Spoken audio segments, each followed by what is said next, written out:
Update po tayo mula dyan sa may Parañaque Integrated Terminal Exchange. Inaasahan po yung pungdagsa ng mga pasahero simula ngayong araw. Ang mga biyahero, mas pinipili daw po na mag-commute muna dahil sa mataas na presyo ng mga produktong petrolyo. May update po dyan. Live report si Bomboy Isa Cotoner. Bombo Genesis, Bombo Ever, tinatayang tataas ang bilang ng mga pasahero sa mga bus terminal ngayong Miyerkules Santo.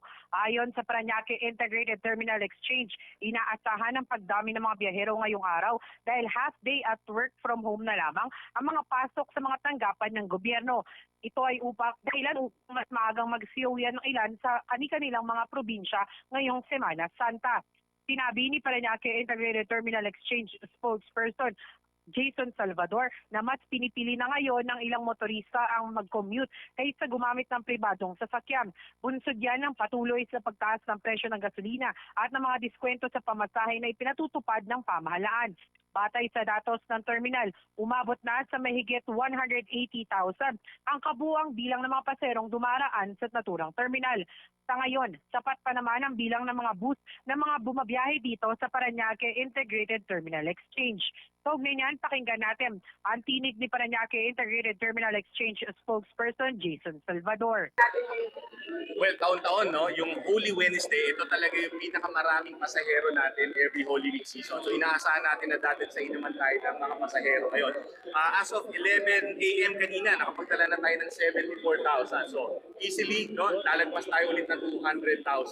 Kahapon, nakapagtala tayo 196,000 as compared to last year na around 170 plus lang. So as you can see, napakalaki nung tinalon ng mga numero natin. Kaya ngayon, inaasahan natin na malaki pa rin ang bilang ng pasahero ang haharapin natin. Today, Wednesday, is the last working day of the week. No? Karamihan sa ating mga kababayan, lalong-lalo na yung mga hindi nakakapag-leave, mga daily wage earners, ngayon pa lang sila magkakaroon ng pagkakataon na magbiyahe. Kaya asahan natin, after the working day, 5 p.m. towards the evening, talaga naman dadagsayin tayo at yan ang pinaghahandaan natin.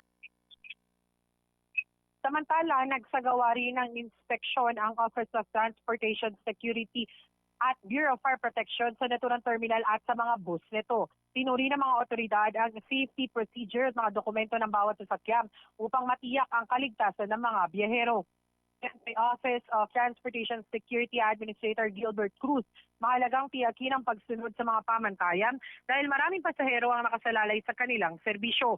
Dagdag pa niya, ipinatupad na ng pamunuan ng terminal ang mga napagkasundo ang hakbang tulad ng pagdaragdag ng CCTV cameras, walk-through inspections at pagpapalakas ng personnel mula sa iba't ibang ahensya ng pamahalaan, lalo na ngayong dagsa mga biyahero.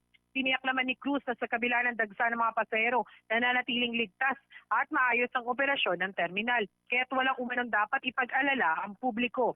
Kaugnay niyan, pakinggan natin ang tinig ni Office of Transportation Security Administrator Gilbert Cruz.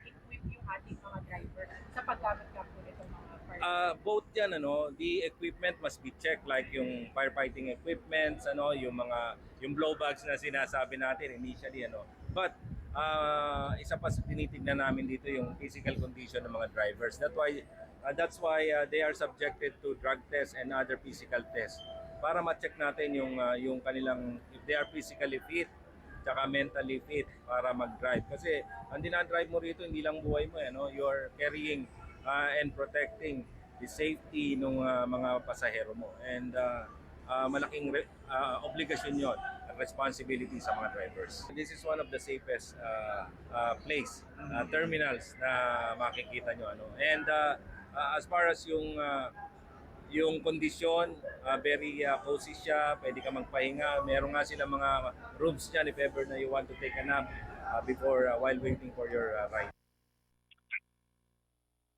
Live mula rito sa Parañaque Integrated Terminal Exchange, ito si Bombo Isa Cotoner and this is Bombo Radio Philippines, the number one and most trusted source of news and information, basta radyo, Bombo. For the most trusted source of news and information, visit our website at www.bomboradio.com. Follow us on Bombo Radio mobile app, Facebook, YouTube, TikTok, and X, formerly Twitter.